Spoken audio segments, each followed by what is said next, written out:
Whenever someone asks me where I'm from, my first thought is always, where do you want me to be from? I don't always say it, but I do think it because depending on who I'm talking to and what I say, I can get a very different response. There's something very weird in that moment when people ask you where you're from as an expat. Do I go with birthplace or passport? Where I spent most time or where I feel more at home? Or even what my accent sounds like? Except my children tell me that my accent also changes depending on who I'm talking to. So that doesn't help at all. Now that I've been back in my original country for 13 years, and I honestly can't believe it's been that long, you would think that the answer is more clear, and it kind of is. On paper, I'm obviously from the UK, but after 30 years away, it still doesn't feel like home. So today I want to talk about identity and why where you're from is both the simplest and the most impossible question to answer. I'm Angela. I lived overseas for 30 years across 11 different countries. I raised 2 children along the way, and now I'm repatriated. I've been through an expat divorce and a cancer diagnosis, and I'm here to talk honestly about all of it. So let's do this.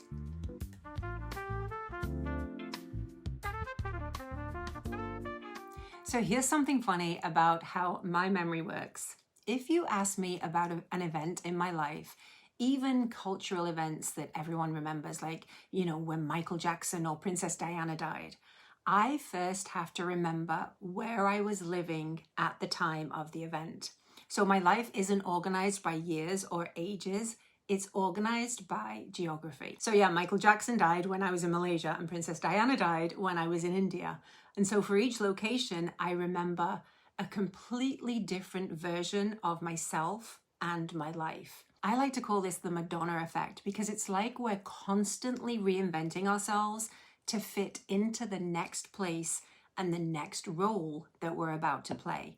It's a bit like the names of the Friends episodes, the one where, except for many expats, it's the place where. So for me, it's the place where I met my husband, Venezuela, the place where I learned yoga, India, the place where I was introduced to neurodevelopment, Malaysia. So each move brought a new layer of identity or a brand new version of me. And honestly, sometimes that was pretty exciting, especially in the early years, because reinventing yourself can feel like freedom and endless possibilities. But as time went on, it was also a little exhausting because you never quite get to settle into who you are. Now, I didn't give up a career to become a trailing spouse, and I know we don't like that term, but I feel like it really does encapsulate what it meant back then. So I'm sticking with it, even though thankfully some things have changed since then. But no, I didn't give up a career to become a trailing spouse. I left the UK when I was 17, met my husband when I was 22, married at 24.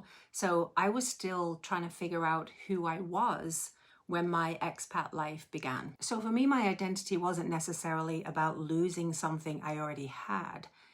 It was more about trying to figure out who I was while the ground kept shifting underneath my feet. But here's what I discovered. Through all those moves and transitions, I learned that I am incredibly resilient. Change does not bother me one bit. I can make friends in a snap and connect in almost every environment. I'm endlessly curious and I love learning. So expat life didn't just take things from my identity. It showed me strengths I didn't know I had. For a long time, my identity was all tangled up with my husband and my children. I was the GM's wife and the boy's mum. And that happens a lot to a lot of mums, not just expat mums, but something really significant shifted for me when we were living in Jordan. I started to develop my outreach program, Katie's Readers, which is my absolute passion project. And for the first time in my married life, people started seeing me, for who I was, not just the F&B manager's wife or the GM's wife. In fact, one of the ambassador's wives told my husband once, and I love this story, that he was the only husband she knew as Angela's husband.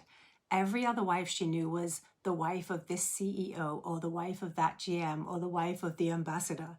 And that moment was like a lightning bolt for me. I didn't have to be defined by someone else's job title. And that's when I really started to unravel the pieces of my own identity. And I am certainly not alone in this. I have met so many expat moms who gave up their entire careers to move internationally for their husband's job opportunities willingly, but they lost their professional identities that they'd worked years to build. And when you're constantly the new person and the foreigner and the one learning the culture, it's really hard to hold on to a sense of self, no matter how well established it was to begin with. You become defined by relationships, the expat, the homeschooling mom, the British woman, someone's wife. But who are you beyond these labels? If someone asked me now, after all these years, who are you? I'd have to really sit and think about that, or maybe just smile and say, I don't know anymore. I used to think I did, but now I'm in the middle of really trying to figure that out. And honestly, that's been the most liberating feeling of all, because I find myself now in a place where I'm not developing myself, but I'm peeling away the layers that I've accumulated throughout my life and learning more about the essence of who I am before the world told me who I should be. And all those identities, the I am this or I am that, they're just experience and conditioning and culture layered on top of you. And honestly, it took repatriation, divorce, cancer, and a lot of reflection and growth for me to even begin to understand this. So when you try to explain identity struggles to people back home, they just don't get it. They tend to only see the adventure and the travel and the privilege. And of course, these days it's the Instagram feed. They don't see what it costs to never quite know who you are or where you belong. But talk to other expat moms who have a similar feeling, and suddenly you don't feel alone anymore. And it's that connection that comes through being open and honest with people that you trust without shame that started to change everything for me. Creating Katie's Readers and now building Raising Change globally, the coaching, the community, this content, these are the things that make me feel I have finally found something that's mine. Not tied to a location or to a passport, not dependent on someone else's version of me or someone else's career path. Not even about raising children, which I thoroughly enjoy doing, by the way. My work and my education are just mine. You know, as an expat, I didn't even know I could study with the Open University while I was overseas. No one ever told me that, and I didn't think to ask. And honestly, I never thought I was smart enough anyway. But as a stay-at-home, homeschooling expat mom, learning became a hobby of mine. I learned so I could teach my children, and then I learned out of my own interest, which was particularly neuro and child development and psychology, which by default teaches you so much about yourself and others. So when I repatriated, I started studying more seriously. I did a diploma in life coaching, a certificate in applied neuroscience, a childhood and youth studies degree, which I'm still working on. I'll get there in the end. And those qualifications have been a huge part in me figuring out who I am and who I'm becoming on my own terms. So if someone were to ask me where I'm from now, I still don't have a comfortable answer. But I will say that home feels more like the place where I can be my authentic self. And we'll talk more about that when we dive into the big question of belonging. So if you're an expat mom navigating identity and any of this resonates with you, I first want you to know that you're not alone. I've created a community on School called Raising Change Globally for expat moms who are navigating all of these kinds of challenges. So if this sounds like you, we would love for you to join us. The details are in the caption below. Thank you so much for being here, wherever you are in the world. I'll see you next time.